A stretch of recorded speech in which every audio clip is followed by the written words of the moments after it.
साथियों, जो आज हम लोगों ने मीटिंग बुलाई है, ये मीटिंग बहुत महत्वपूर्ण है। और जैसे आदरणीय डीसी कपिल साहब बता चुके हैं कि हमने भिन्न भिन्न जो संगठन हैं, ये जो अपने आप में सामाजिक स्तर पर या राजनीतिक स्तर पर जो मजबूत साथी हैं, जो अपना एक वजूद रखते हैं, उन्हीं साथियों को हम लोगों ने बुलाया। और इसका मकसद बिल्कुल सीधा सा है कि जो 25 तारीख को हम लोगों ने 1 महीने पहले कॉल दी थी कि प्रधानमंत्री का घेराव करेंगे, उसके लिए जंतर मंतर पर इकट्ठे होंगे और उसके बाद वहां से हम प्रधानमंत्री के घेराव के लिए पीएमओ की तरफ हम लोग जाएंगे। वो 25 तारीख का आपका आंदोलन सफल हो सके, उसके लिए खास साथियों को बुलाया था। यद्यपि इसमें कोई शक नहीं है कि यहां पे कुछ साथी तो इतने मजबूत हैं कि अगर वो अकेले चाहें तो अकेले ही उस आंदोलन को इतना बड़ा बना सकते हैं, इतनी संख्या में लोगों को वहां इकट्ठा कर सकते हैं कि बाकी की शायद जरूरत भी न रहे। इतने मजबूत साथी हैं। तो बात यह है कि अगर ईमानदारी से करना चाहें तो मेरा अब तक का अनुभव यह रहा है कि हम लोग आते तो हैं, लेकिन हम खुद चले आएंगे। एक आध किसी साथी को, चल भाई तू भी चल, दिखाएंगे आज तुझे, वहां चल रही मीटिंग में।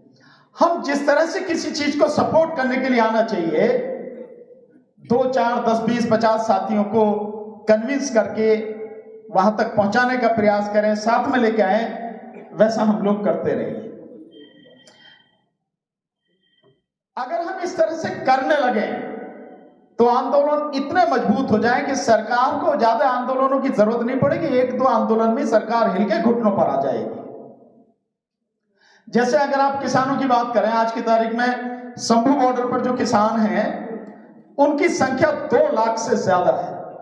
बेशक सरकार उन्हें आने नहीं दे रही है, किसान जब चाहेंगे आ जाएंगे, उसमें मुझे कोई शक नहीं है, पर सरकार आने नहीं दे रही। पर संख्या इतनी भारी है कि अंदर से सरकार पूरी तरह से घबराई हुई है। यह बात सच है कि सरकार किसानों की किसी मांग को मानेगी नहीं। यद्यपि मानने में कोई दिक्कत नहीं है, पर फिर भी मानेगी नहीं, क्योंकि जिन पूंजीपतियों के लिए सरकार काम कर रही है, जिस विश्व बैंक के लिए या अंतर्राष्ट्रीय मुद्रा कोष के लिए या WTO के लिए, उनकी गुलामी में जो सरकार दिन रात खड़ी है, तो सरकार किसानों की मांग मानेगी नहीं। ये भी सच है, पर लड़ना तो है ही, संघर्ष तो करना ही है।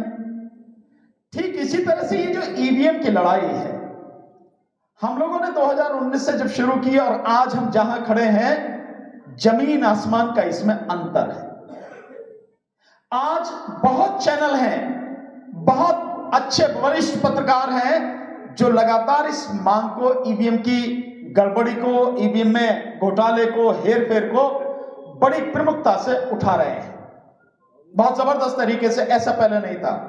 और अब ये उस कगार पे है कि जनता अगर एक बार थोड़ा सा खड़ी हो गई, जैसे मैं ये मानूं कि जो 25 तारीख को हम लोग आंदोलन कर रहे हैं, अगर इसी में मजबूती के साथ में आ गई, तो आप समझ लीजिए कि इलेक्शन कमीशन और ये सब भरभरा के गिर जाएंगे। इनके बस की नहीं है आपको। इतना शोर मचा हुआ है ईवीएम का इस समय।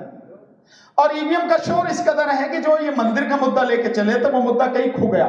ईवीएम के शोर में उस मुद्दे का कहीं आता पता नहीं है। 3 दिन में उसकी कहानी खत्म हो गई। ये स्थिति है।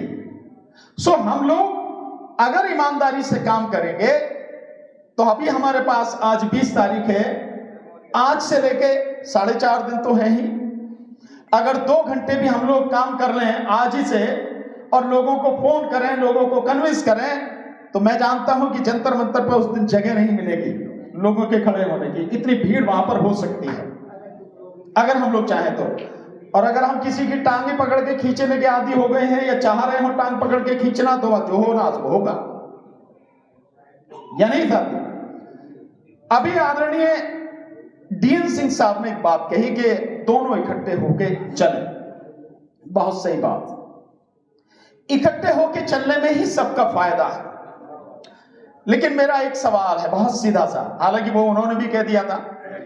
जब हमने 1 महीने पहले ईवीएम की इस लड़ाई को लेकर 25 फरवरी को जंतर मंतर पर आंदोलन की घोषणा कर दी थी और 31 तारीख को उस आंदोलन की घोषणा एक बड़ी मीटिंग में जो वामन मेश्राम साहब ने जो बुलाई थी उसमें भी हमने की थी। तो ये फिर 22 तारीख को आंदोलन करने की क्या बात थी? क्यों किया? जिसने भी किया क्यों किया? जो आंदोलन 19 को था वो 19 से बढ़ के 22 को कर दिया, तो 3 दिन और बढ़ा देते, उसे 25 को ही कर देते तो क्या दिक्कत थी? अब बीएन सिंह साहब कह रहे हैं कि उन्होंने बहुत प्रयास किया लेकिन वो अपने प्रयास में सफल नहीं हो पाए। देखिए, हम बहुत सीधी सी बात कर रहे हैं, बहुत सिंपल सी बात। हमारी कोई ईगो नहीं है, यहां कुछ ऐसा नहीं बट रहा जिससे कोई मैं ले लूंगा तो मैं अमीर बन जाऊंगा या राजा बन जाऊंगा, या मुझसे कोई छीन लेगा तो वो राजा बन जाएगा, अमीर बन जाएगा, ऐसा कुछ भी नहीं। ये सीधे सीधे इस देश को बचाने की लड़ाई है और इस देश को बचाने में बहुत लोगों का सहयोग, बहुत लोगों का बलिदान, बहुत लोगों का हर तरह का साथ चाहिए। जब आंदोलन 25 को डिसाइड था फिर 22 को क्यों किया गया? और एक और मजेदार बात बता रहा हूं, एक और आंदोलन 26 तारीख को भी टिकट है, मुझे आज ही पता लगी। मेरठ से कुछ लोगों का फोन आया, सब कबा में। मैंने यार 25 को ही तो आना है, नहीं जो 26 का भी है यार, 26 का था, मुझे अभी पता लग रही, तुम बता रहे हो। सो 22 का और 26 का, ये जो 22 और 26 वाले हैं, क्या इन्हें 25 का पता नहीं था? इन्हें सब पता था, सब पता था, किसी का भी हो, लोग तो वही है ना। सो क्या एक व्यक्ति की लड़ाई महत्वपूर्ण है या पूरे देश की लड़ाई महत्वपूर्ण है? ये सोचने की बात है। सो हमारी कोई ईगो नहीं है, हम कुछ नहीं इस बात को कह रहे हैं, हम सिंपल कह रहे हैं सब लोग मिलकर चलें। और हम बार बार पॉलिटिकल पार्टी से भी कह रहे हैं आप भी आओ, मिलकर चलो। अन्यथा जैसे मैं कह रहा हूं, राहुल गांधी जी इस देश का चक्कर नहीं, धरती के भी 10 चक्कर लगा लेंगे, मोदी पे कोई फर्क नहीं पड़ता, और ईवीएम नहीं हटेगी तो तुम किसी हालत में जीत नहीं पाओगे। पूरा देश का, पूरी दुनिया भी तुम्हें वोट दे दे तब भी। ये चीजें समझने की जरूरत है, लेकिन अगर कोई समझने को तैयार नहीं हो तो फिर मैं क्या कर सकता हूं भाई? हम तो लगातार लड़ ही रहे हैं, लड़ ही सकते हैं, लोगों को जगा ही सकते हैं, कोशिश ही कर सकते हैं, कोशिश कर रहे हैं।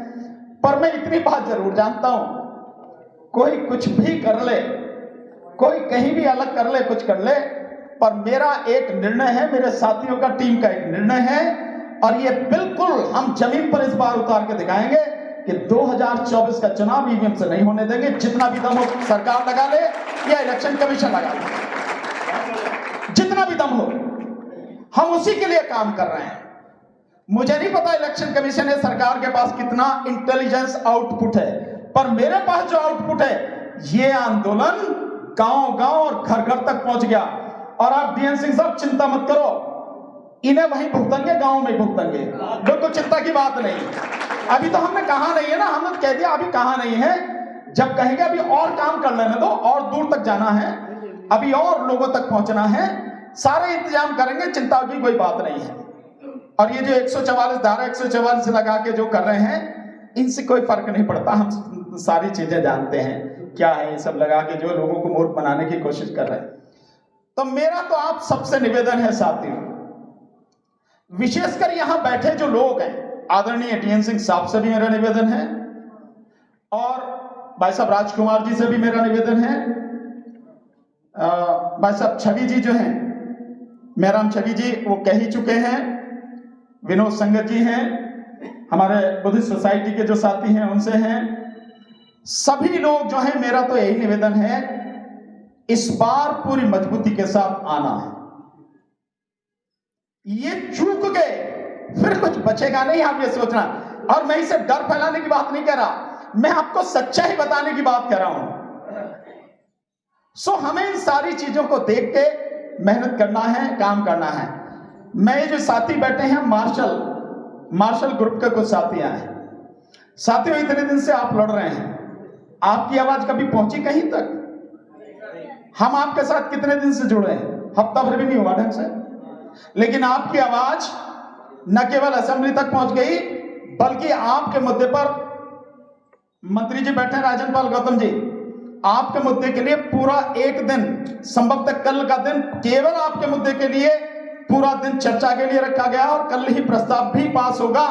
ये आपके लिए है इतने दिन के बीच में। हम ईवीएम की लड़ाई लड़ रहे हैं, ये सच है, पर हम तो आपके साथ भी तो खड़े हैं। अगर साथ नहीं खड़े होते तो आपकी लड़ाई इतनी जल्दी वहां तक पहुंच जाती क्या? नहीं पहुंचती। आपके पीछे बैठे साथी हमारे डिस्पेंसरी के साथी हैं। डिस्पेंसरी के साथी जो हैं उनको जो चाहते थे उससे कहीं ज्यादा मिला। तो हम काम करने का हमारा तरीका थोड़ा सा अलग है। हम वो गोल मोल बात नहीं करते, बहकाने वाली बात नहीं करते, लच्छेदार बात नहीं करते, सीधी सपाट बात करते हैं। काम ऐसे का हम लोग करते हैं। अगर आप लोगों ने ईमानदारी से हमारा साथ दिया, जिसकी मैं उम्मीद करता हूं कि आप साथ दोगे और जितनी बड़ी संख्या में आप हो, उस दिन 25 तारीख को 12 बजे वहां दिखोगे और पूरे दिन उसके बाद जब तक आंदोलन चलेगा वहीं रहोगे। ऐसा नहीं कि हाजिरी लगाई और निकल लिए। हाजिरी लगाने का मतलब वो नहीं है, मसला ये है। और ठीक जो हमारे साथी डिस्पेंसरी वाले हैं, वो भी जिस तरह से उन्होंने अपना आंदोलन किया 5.5 महीने, वो भी इसी तरह से हमारा साथ दें साथी हो। तो मैं तो आप सबसे यही कहूंगा, क्योंकि ये लड़ाई बहुत बड़ी लड़ाई है, सबसे महत्वपूर्ण लड़ाई है। बार बार मैं उस बात को कह रहा हूं। एक चीज राहुल गांधी जी में बड़ा मैंने एक बदलाव देखा। जो भाषा में पहले से बोलता आ रहा हूं, वो अब उनकी ट्यून में आ रही है। राहुल गांधी जी की वो भाषा, उसी मतलब वो गुस्से से वो बोलना और वो सामने वाले को बहुत चैलेंज करके बोलना, वो चीज अब आ रही है। 5 साल पहले आ गई होती तो मजा नहीं आ गया होता। हम क्या है कि चीजों को हम समझ रहे हैं, तो हम पहले ही उन बातों को बता रहे हैं। लेकिन लोगों को हमारा शायद तरीका पसंद नहीं है। बाबा हम तो जैसे हैं वैसे ही हैं, वैसे ही रहेंगे। मैं आपसे सिर्फ इतनी बात कहूंगा, ज्यादा और भी साथी उनको बोलना है, हर साथी ईमानदारी से इन 4 दिनों में काम करे और काम करके अपने साथ जितने भी अधिक से अधिक साथी आ सकते हैं उनको लेकर आए। 25 तारीख को यदि संख्या बहुत मजबूत हुई वहां पर, तो आप मान लीजिए कि उसी दिन के बाद ईवीएम की पूरी कब्र खुद जाएगी, बचेगा कुछ भी नहीं।